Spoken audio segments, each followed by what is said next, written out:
What is going on, everybody? Welcome to NFL Week 4 Studs and Duds. Last week, I asked you guys for 1,000 likes, and you delivered, but let's keep this thing going harder than a Gardner Minshew hot streak and hit 1,000 likes again this week. If you're new to this series, this is a comprehensive review of the players you need to know about, not beating the same headlines into the dirt like ESPN and NFL Network, simply going over which player's stock is rising or falling from last week's film. While we do this, you'll be seeing my own custom Madden ratings from this week's custom roster update. That said, if you don't care about Madden, no worries. These ratings are simply a representation of how I perceive each player in real life. Before we get started, again, I ask that you guys please hit that like button. Consider using promo code ThatFranchiseGuy on SeatGeek, where you'll save $20 on the best prices for tickets. And if you enjoy my custom roster, see it as some form of DLC improvement for your Madden experience, or enjoy these weekly update videos, you can always leave a donation for my PayPal in the description below. This is a free service to you guys, so I do appreciate your consideration for that. All right, let's get into it here, starting with the stars of the week. Patriots fans, something good to say about you guys. I've been making fun of your crappy schedule, and it really is hard to have takeaways when you're playing the bottom feed of the NFL every week, and that's not going to change for the next 2 or 3 weeks because you continue to have a joke of a schedule. But hey, J.C. Jackson here for the Patriots, one of the most elite performers of the entire week at any position. Looking like a number one corner out there. Blocked a punt as well, but 2 interceptions. This guy was a rookie last year, really came on late. I mean, awesome performance. His stock is definitely rising. I mean, they have a super deep secondary as well. I'm really excited to see this secondary actually go head-to-head with some good offenses at some point down the road, because you've got star power here with Jackson, Gilmore, McCourty, the other McCourty. Like, it's going to be fun to see this team play some real teams at some point, but for now, credit where credit's due to J.C. Jackson, a second-year stud corner for the Patriots, may continue to rise as the year goes on. Next, we have wide receiver Chris Godwin, one of my favorite just players in the NFL as a whole. And, this is going to sound like a slight to Mike Evans, but, you look back at my pre-season predictions for the top 100 players of the NFL next season, I actually had Chris Godwin on that list and left Mike Evans off. And I don't mean to say that Mike Evans is not a really great receiver. I consider him a top 15 guy and still would say he's better than Chris Godwin right now. But the thing about Chris Godwin, and this is big for scouts, if you're watching college tape, draft talk, whatever it may be, separation is the number one thing you want to look for at wide receivers, and Chris Godwin straight up just separates better than Mike Evans. We call a contested catch a 50-50 ball for a reason. Even if you're Mike Evans and that 50-50 ball might be a 65-35 ball, you know what has a 95 to 100% chance conversion rate is Chris Godwin screaming open on a slant or creating crazy separation on an out route and being wide open to catch the ball. And it's not like Chris Godwin doesn't have the size to win those contested catch situations either. He really is a high upside wide receiver who I think you can make a strong case to say that he's been the best wide receiver in the NFL through the first month of the season. He has been amazing. Then our last star of the week is Pittsburgh right tackle Matt Filer. Now, this team let Marcus Gilbert go, a longtime veteran there, and we had seen Matt Filer step in the events of injuries, but that was kind of a question mark heading into the year, was how good is Matt Filer going to be as a full-time starter, and he has been dominant, especially this week, an elite performance against the Cincinnati Bengals, who, if they do have a strength, it is that defensive line. Filer full-on 6'6", 330 pounds, has great technique. He's still pretty young too. He's like 27 years old, so he looks like he's going to be yet another staple of one of the best offensive lines in the entire NFL. So good for Matt Filer, really answering what was a question mark for the Steelers team heading into the year. All right, duds of the week. I'm excited for this one. I really went on a rant about this in my podcast this week, but Ezekiel Elliott, dude, where are you at? You just got paid as the number one running back in the NFL. You, in the biggest game of your team season, were a complete non-factor. In fact, you hurt your team by fumbling, doing the one thing that you're supposed to do better than everyone else, and that's convert on short yardage situations. You freaking fumbled it. Like, the thing I said in the podcast is, like, Zeke's very good, and he's still rated as a 90 here as one of the highest running backs in the NFL. But, bro, you just jumped a bunch of stars on your team to get paid. You held out. You've been arrested multiple times in the offseason. You're a running back. And you just got paid as the best running back in the NFL. What does Ezekiel Elliott do specifically well? He's fine as a receiving back, but you could make a good argument that Tony Pollard on his own team of what, 4th round pick is a better receiving back. Zeke hasn't been pass blocking well for several years now. He is now fumbling on short yardage situations. He doesn't make guys miss. He very rarely fights for those extra 4 or 5 yards or breaks tackles. He might fall forward through contact. But I've never really understood all of the hype around Ezekiel Elliott. I'll be completely honest. He's very good. I see it. But I'm out here watching Dalvin Cook, Alvin Kamara, Christian McCaffrey, Nick Chubb, hell, even Josh Jacobs. We're going to see Melvin Gordon coming back this week. Those guys are all better by the eye test than Ezekiel Elliott, and those guys aren't running behind the same offensive lines that Zeke gets to run behind. Hell, even Leonard Fournette, and like we said, Tony Pollard look very comparable to Ezekiel Elliott, so I just don't fully understand it. He's coming down 3 this week. A total non-factor in this team's biggest game of the year. Very quickly, to me, becoming one of the most overrated players in the entire league. And then we have the Rams offensive line. Now, I won't spoil too much of this because this is going to be a big thing for my Thursday film breakdown, which has become a theme on this channel, is doing a film breakdown, diving into that day's Thursday night football game. But the Rams offensive line is getting just wrecked this year. And you go back to my deep dive on this team, I ranked them 8th as the defending NFC champions, caught some flack for that. A big reason I projected some regression for this Rams team is they had one of the best offensive lines in the NFL last year. And you looked at their offseason, from left to right, Andrew Whitworth is 37 years old. You had your left guard leave in free agency. Your center is gone. He didn't retire, but you let him go. Your right guard was a total breakout, a guy that they picked up as a waiver claim in Austin Blythe.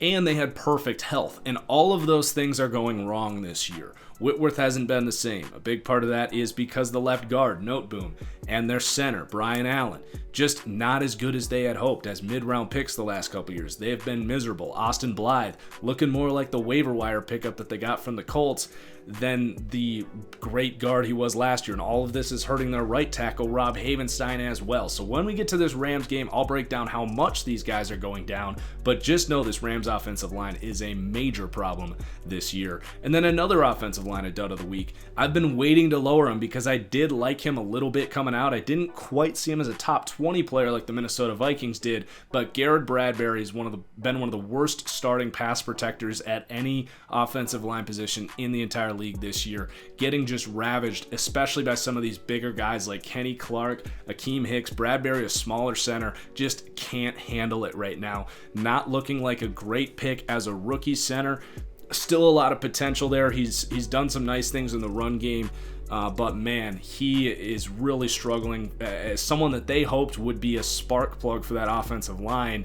And he's been just as bad as Pat Elflein was there last year, so it's really not helping them this year. All right, let's get into the games here. Philly at Green Bay. So on the Philly side, so much scrambling going on here. They've got a ton of injuries here. But one guy that's really standing out right now is Josh Sweat. He was a 4th-round pick last year, a high upside, raw kind of edge player, but he's getting in there in the rotation, but he's looked good when he's been in there. So plus 168 to a 69. Cornerback, Avonte Maddox. Now, it's tough to do this in a week where he suffered a tragic-looking head and neck injury, but it does sound like he's going to be okay. So that said, he's been getting kind of roasted this year. Now, they've asked him to play some outside corner. That's definitely not where he's comfortable. He is a nickel corner at heart, but he struggled in the nickel as well. So he's going to come down really struggling. If he can get some help around him and some stability, I do think he's going to be okay. But for now, Avonte Maddox off to a bad sophomore season. On the Packers side, Geronimo Allison, I still think he's a wide receiver 4 at best, but he made 2 catches in this game that made you go, oh wow, those were pretty nice, but he disappeared after that. That's been the theme with these Green Bay receivers, Geronimo Allison, Marquez Valdes-Scantling. They'll make a couple big plays, but when this team seems to need guys to step up, they haven't really been able to do it consistently enough. So I'll give Geronimo some credit. We're going to get a good look at him and Marquez Valdes-Scantling this week because Devontae Adams is out.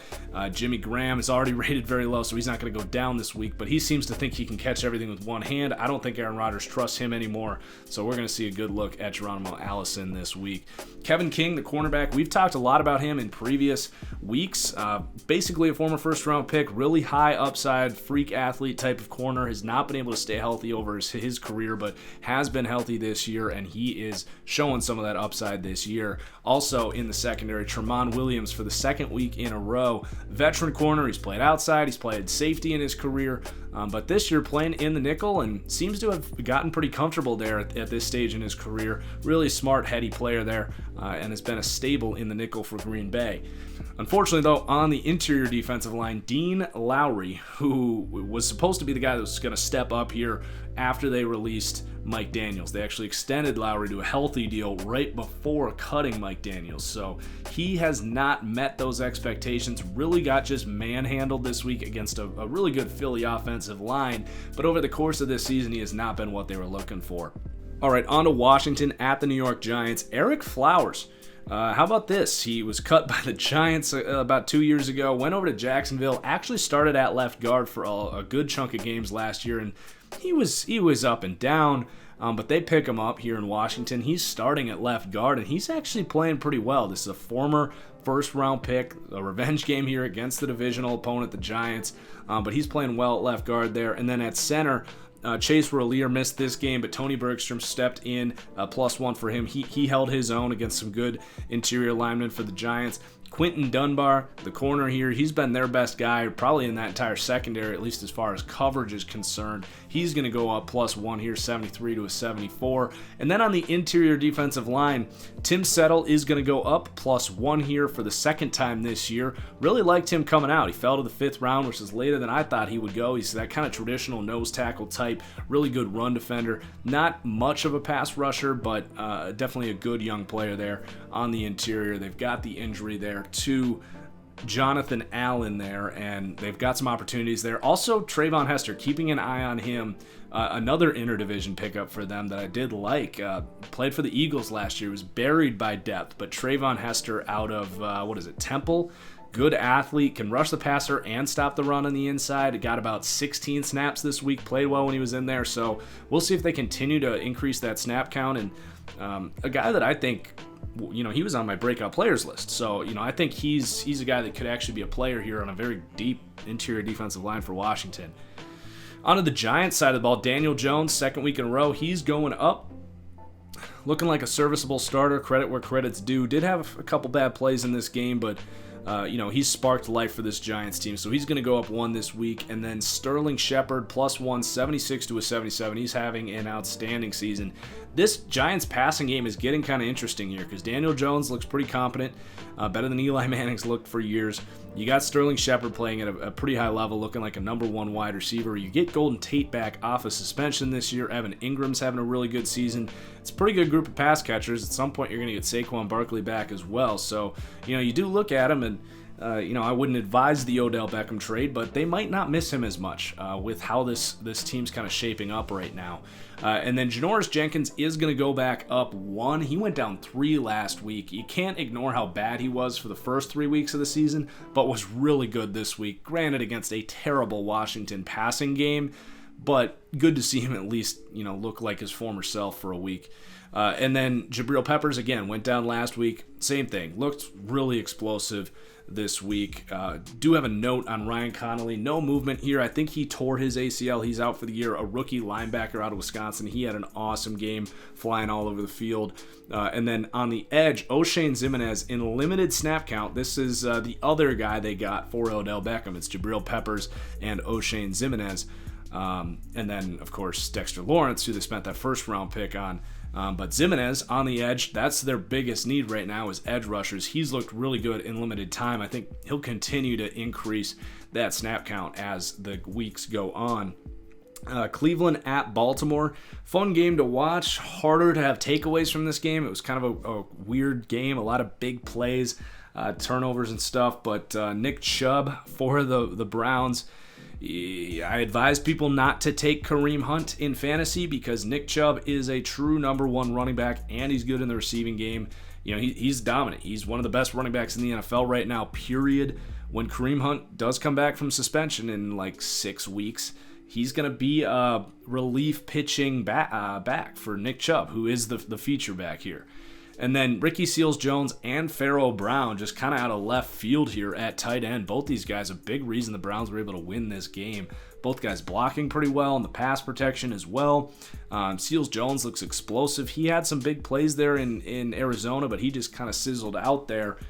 Both these guys playing a little better than David Njoku has for a while here. So just some good tight end depth there for Cleveland. And then Dontrell Hilliard.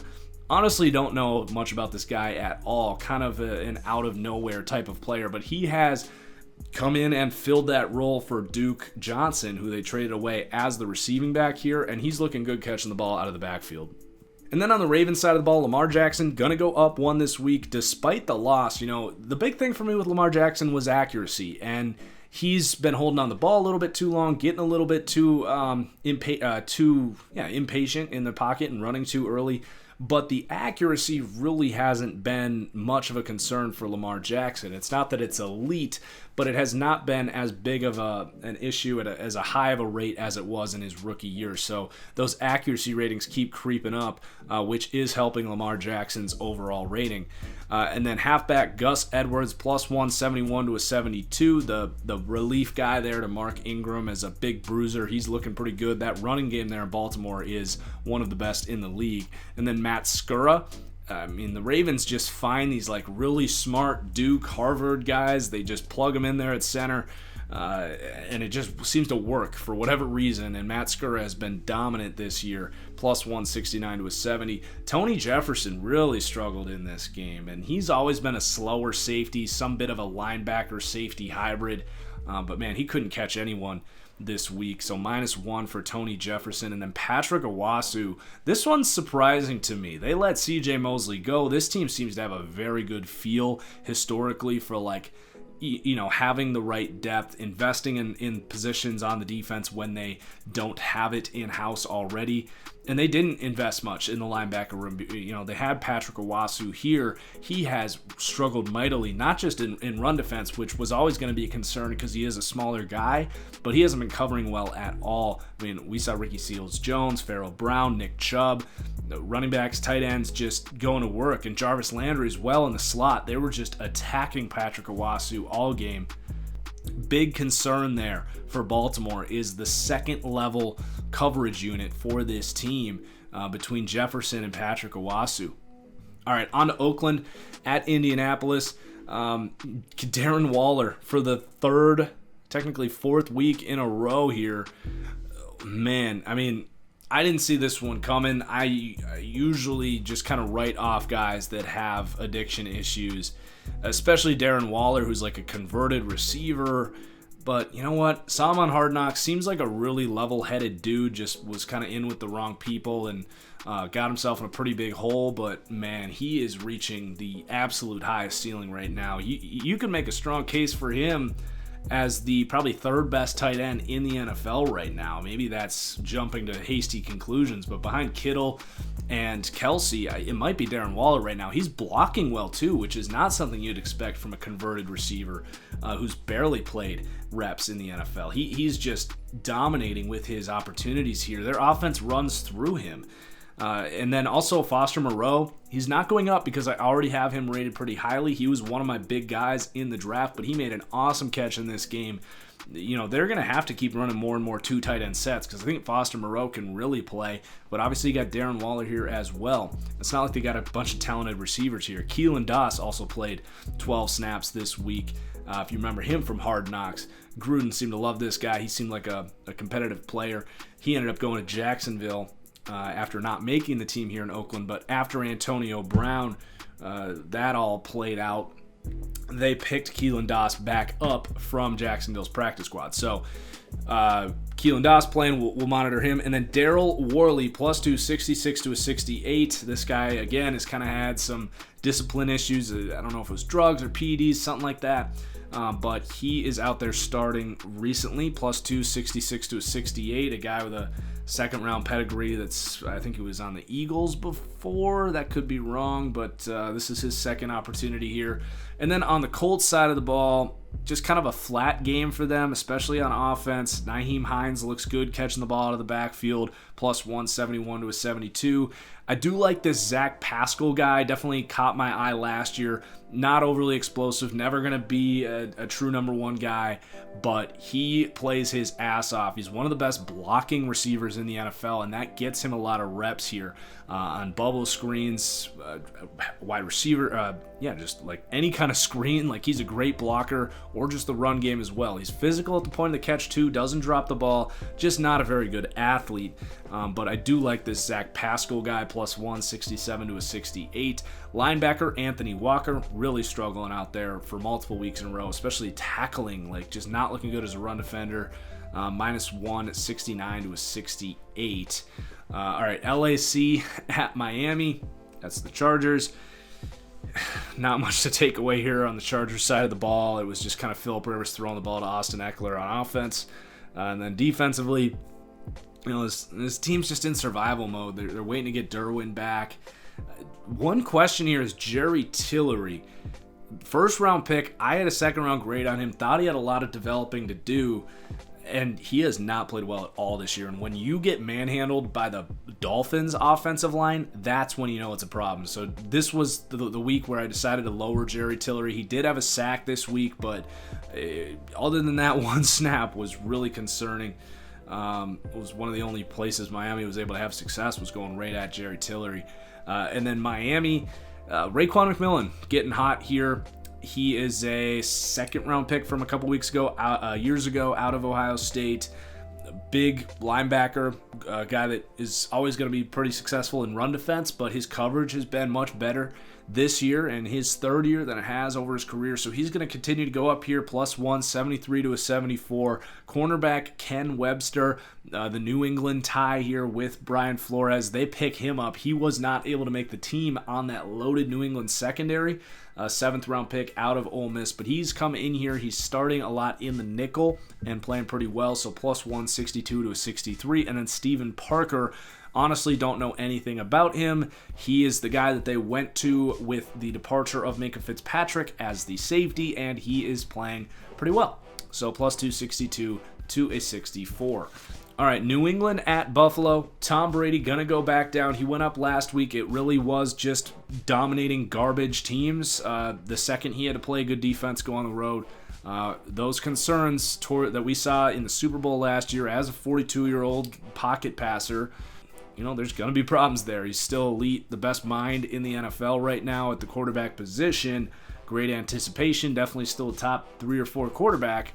But I do think it was a little hasty to actually raise him last week, so he's going to come back down. And then left tackle, Marshall Newhouse, plus 262 to a 64.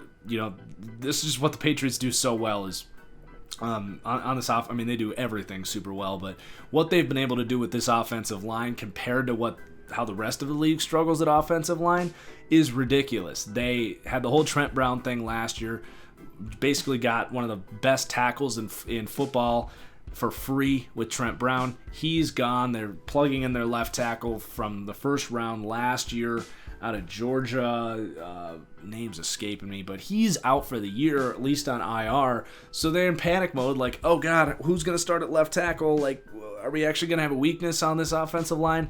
Marshall Newhouse, our internal NFL scouting team has decided that Marshall Newhouse is the guy that's going to come in here and start at left tackle. They plug him in here, and okay, we're good. Solid left tackle play right there. Boom, Marshall Newhouse. It's just amazing what this team does. And then we had J.C. Jackson there as well. All right, onto the Buffalo side of the ball, Josh Allen looked concerning in this one. Picks, overthrows, inaccurate. Kind of looked like the Josh Allen that had concerns all along. He's shown improvements this year. I think we did raise him earlier this season. I could be wrong about that, but this Buffalo team's good. Their defense is very good. We've got some risers here to talk about, but until Josh Allen can kind of hone everything in and look a little more than just an uber athlete playing quarterback, then it's going to be hard to take them too seriously as like a Super Bowl team. But then, on the defense, Micah Hyde's been just really, really good this year. Rangy, his tackling's been better.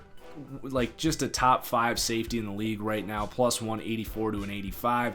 Levi Wallace, plus 1 for the second time this year. Undrafted corner out of Alabama last year. Lengthy dude, good athlete, plus 171 to a 72.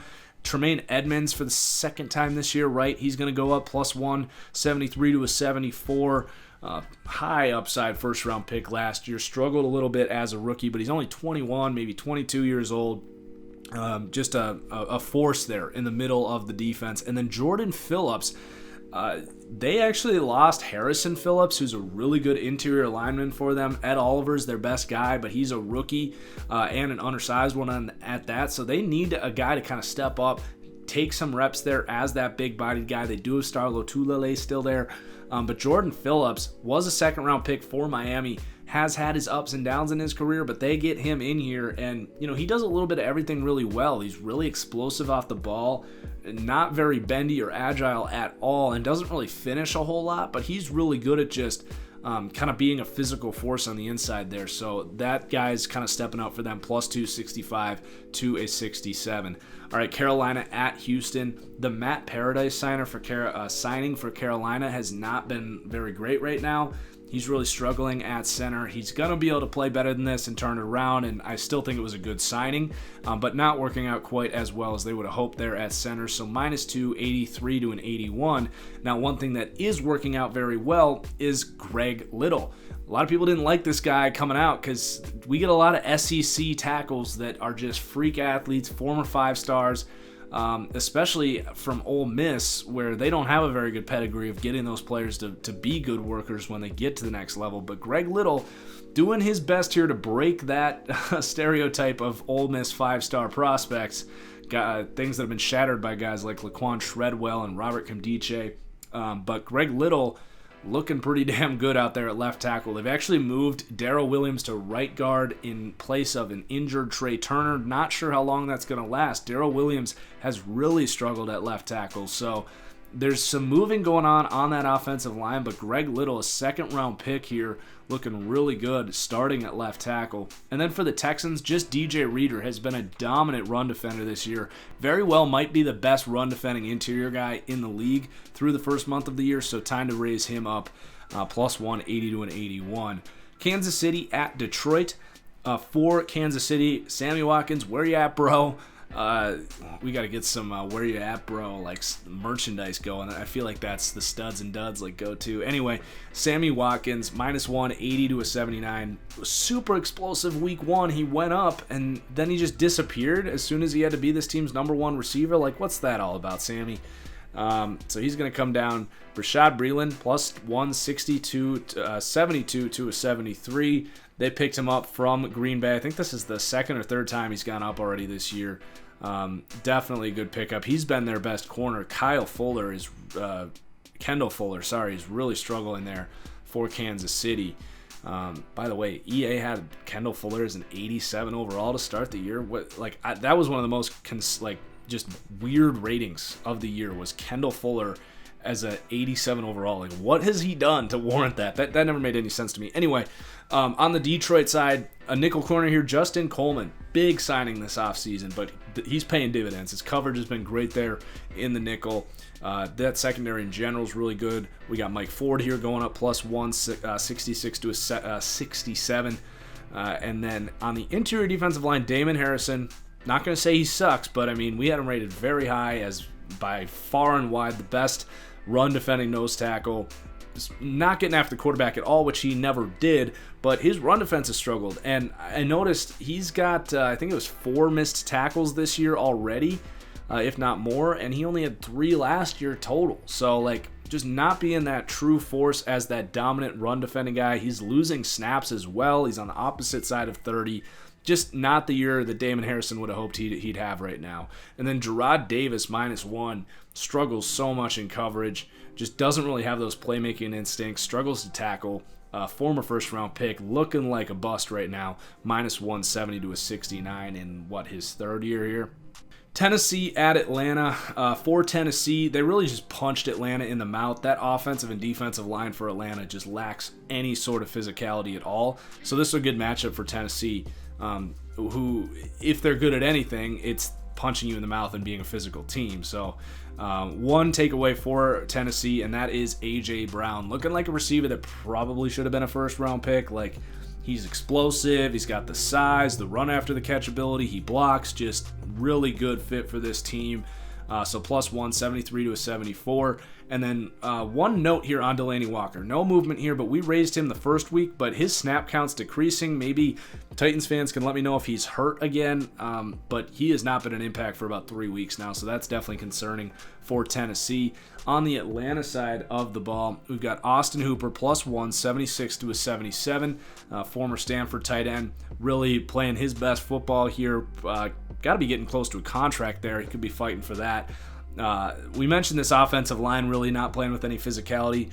James Carpenter was their answer there at left guard, and he has been awful. So -2, 67 to a 65. Big reason they're having a hard time getting consistency on that offense is, this offensive line as a whole is a mess. They've had injuries, but James Carpenter at left guard, oof, man, I don't know if -2 is enough. Linebacker Devondre Campbell, with the bounce back performance of the week here. We lowered him 2. He had an awful start to his season, but he was flying all over the field. Looked great in coverage, tackles, like everything. Looked awesome this week, +172 to a 73. And then I tweeted this out, but this defense, I don't fully understand what Atlanta's doing here. Like, you should be able to look at your weaknesses and adjust and, like, know what you need to improve upon, right? Well, Atlanta's not been a very physical front for a couple years now, but it doesn't help when you have by far the most undersized defensive tackles and linebackers in the entire league. Jack Crawford here is actually the only defensive lineman on their team over 6'2". And don't get me wrong, I love undersized defensive tackles. They tend to be much better pass rushers because they play with lower leverage, but you can't have everyone on your team be undersized. Jack Crawford's the only guy over 6'2", but he's 288 pounds. He should be playing on the edge. And then your linebackers, same thing. You have one guy over 230 pounds. That's Devondre Campbell, but he's a lengthy 6'4".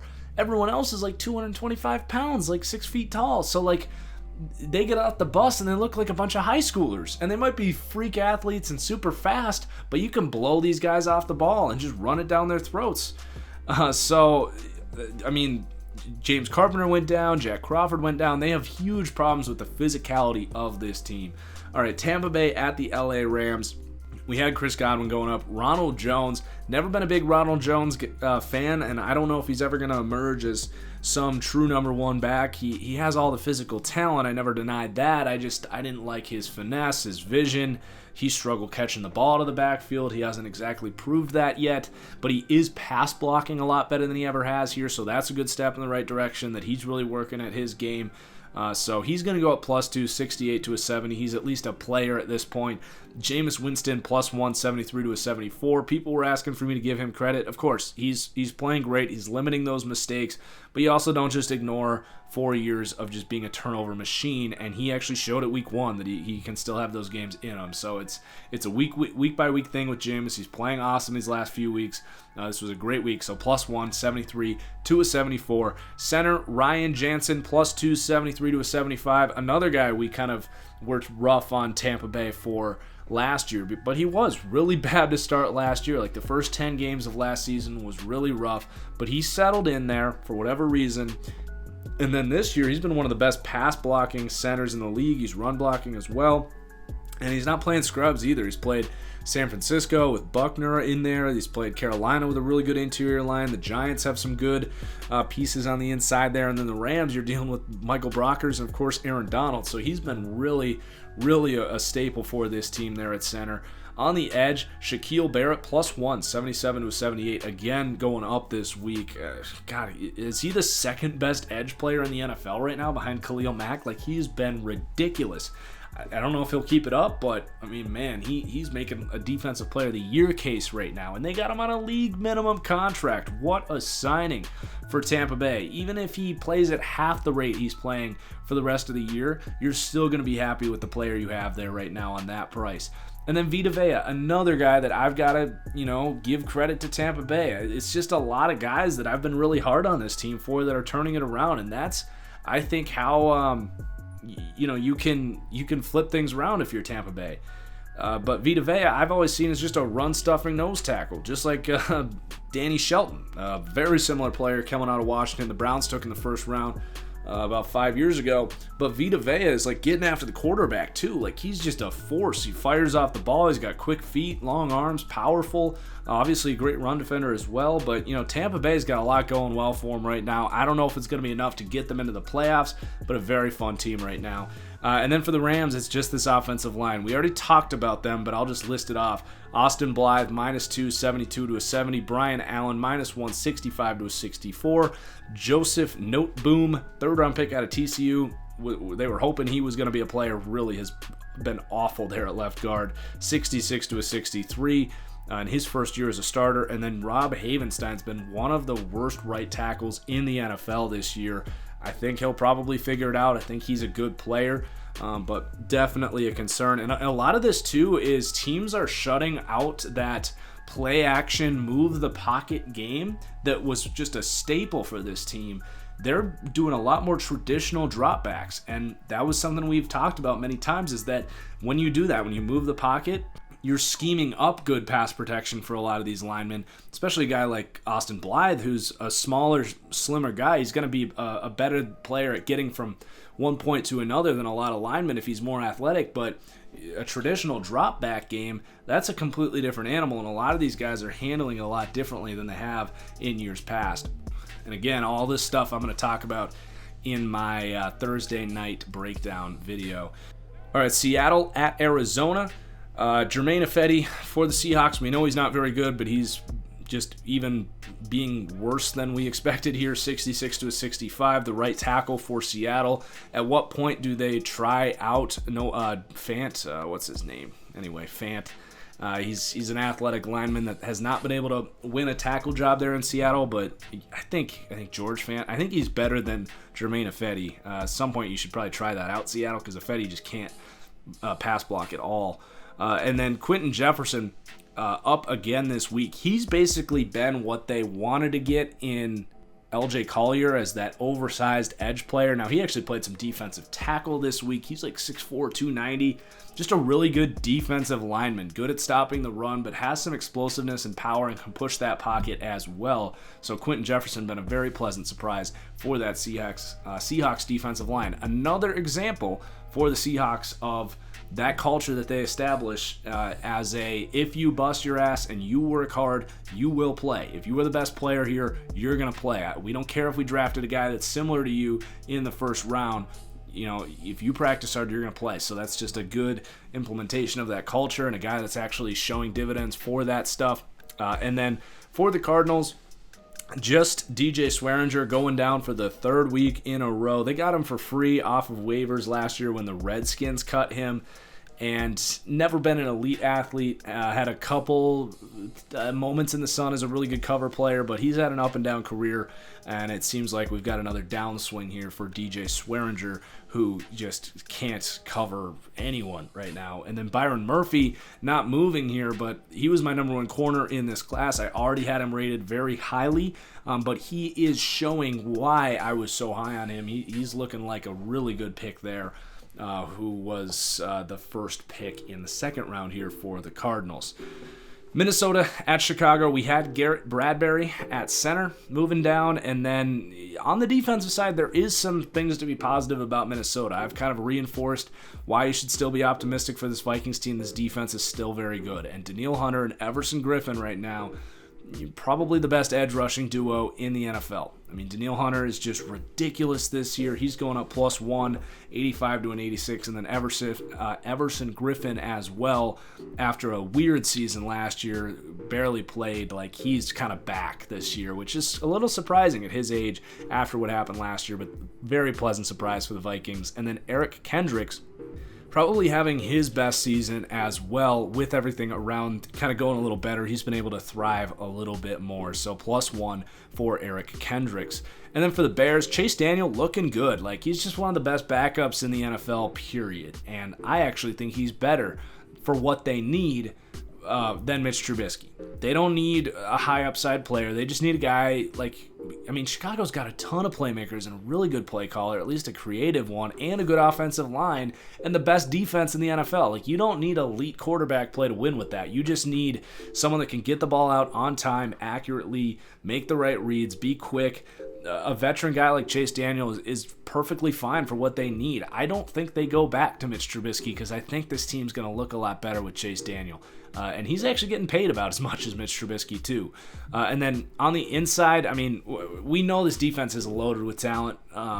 You can point to a few guys every week that just stand out. But Nick Williams, veteran guy, he's like 30 years old. Who knew at this point he was going to finally emerge? But +3, 63 to a 66. He's got 4 sacks in the last 3 weeks.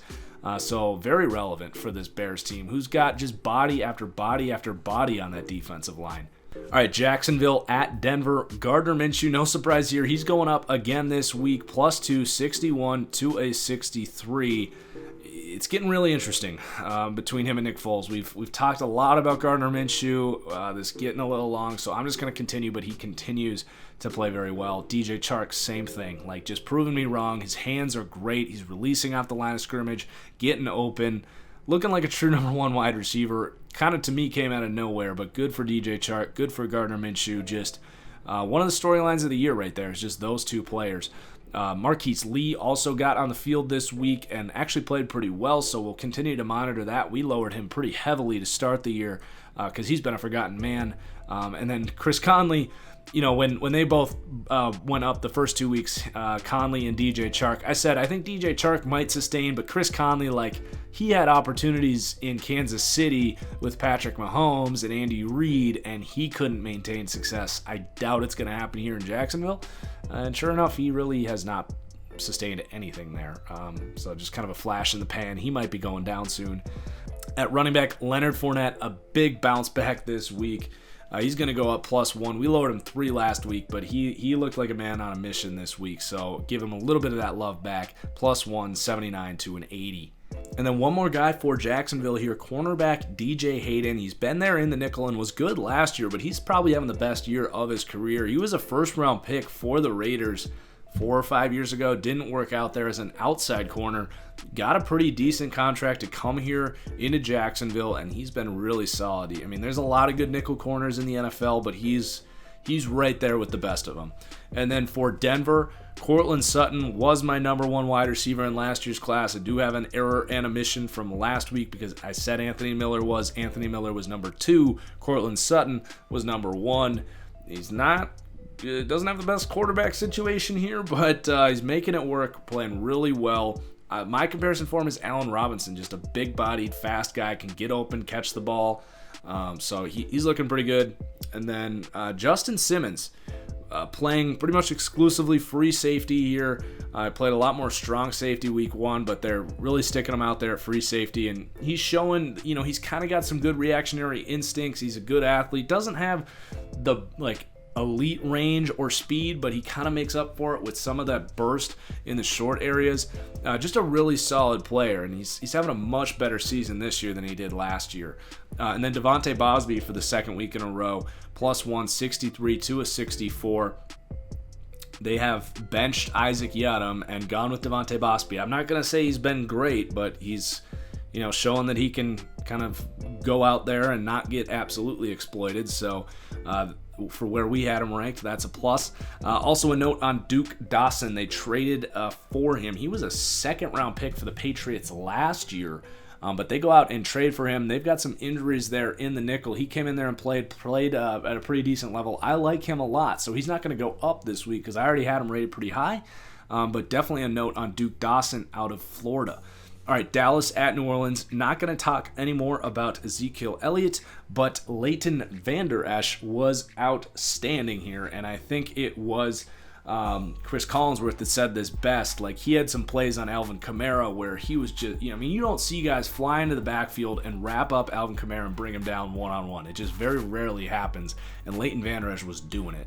And there was plays where Kamara was getting the best of Vander Esch as well. And he was just like, this is just a head-to-head battle of two-star players. And I was like, yes, Leighton Vander Esch is so good. It forced me to tweet about him. So +1 for Leighton Vander Esch. Onto the Saints side, Ryan Ramczyk is probably the best right tackle in the NFL right now. He has gone against some really good pass rushers as well. He kind of manhandled DeMarcus Lawrence this week, which is very impressive.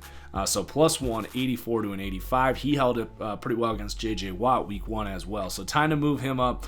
Marcus Williams, free safety here for the second week in a row. +1, 82 to an 83. Just top 5 free safety right now. Him and Micah Hyde are really cracking that top 5 free safety range where I probably wouldn't have put them heading into the year, but they've been awesome.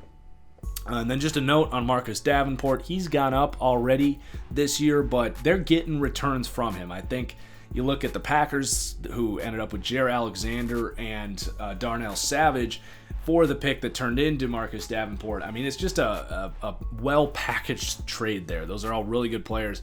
But Davenport, who was a question mark, who did not have the best rookie year, has 21 pressures the last 3 weeks, I think is the number, maybe 23, but he's been awesome. And then also Sheldon Rankins is back, who's one of the best interior rushing defensive tackles.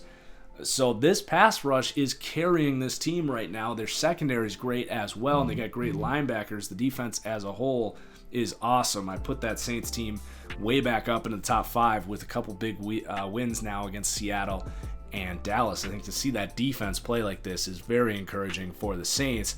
When we had that deep dive, I was like, if they can become an elite defense with an elite defensive line, then you don't really need that offense to be superb. And that's what we're seeing here these last couple weeks. Cincinnati at Pittsburgh. Billy Price, dude. So he can't win a starting job on this line, which is one of the worst I've seen. And then he gets in there for 5 snaps, and he ends up just getting absolutely embarrassed for a sack on one play. A PFF grade of 0 for 5 reps of pass blocking, or 4 reps of pass blocking. That is unheard of. He literally got whooped on all 4 of his pass blocking snaps. And at that point, probably against backups. I don't know who he was going up against, but oh my God, what a disaster pick there. Billy Price, -2, 66 to a 64. Bobby Hart going down as well. They gave him a 3-year, $21 million contract extension. Why? He's a replacement level backup tackle. He's given up 7 pressures, 2 sacks, and 2 penalties this week. Just awful. And then Preston Brown, their linebackers suck as well. He's in that Blake Martinez category of a linebacker that just can't cover. So -1, 70 to a 69 for Preston Brown. Then on the Steelers side, we did talk about Matt Filer, but there is one guy on that offensive line that has really struggled, and that's Ramon Foster. Now, he's like 34 years old, so you kind of excuse it. He did have a little regression last year as well, so it's really showing here at this age.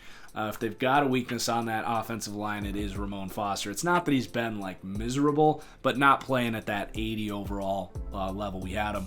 Mason Rudolph's going to go up +2. He looked serviceable. I'm not a big Mason Rudolph believer, and he was just kind of playing point guard here, like throwing a lot of screen passes. He made a couple plays downfield, but this offensive line was kicking ass. What's his name? James Conner was kicking ass, so they made the job easy on Mason Rudolph, which is good. That's what you need to do for a young quarterback. I'm not going to write him off, but going to go up +2 here, 58 to a 60. And then just a note, Juju Smith-Schuster has not been that dominant number 1 wide receiver this year. Not lowering him yet, but I do have my eye on that. I never really said it because I just didn't feel like dealing with it, and it wasn't a super strong opinion. But I've always thought Kenny Golladay and Chris Godwin are actually better than Juju Smith-Schuster. And through the first month of the season, that has held up. it could very well go the other way, and I like Juju a lot. You guys know I love Kenny Golladay, I love Chris Godwin. I like Juju. So it just is what it is. Not going to lower Juju, but certainly not going up. All right, that's the studs and duds this week. Again, guys, please hit that like button. I appreciate all of you watching. We'll see you for the picks tomorrow here on YouTube. Cheers. We'll see you next time.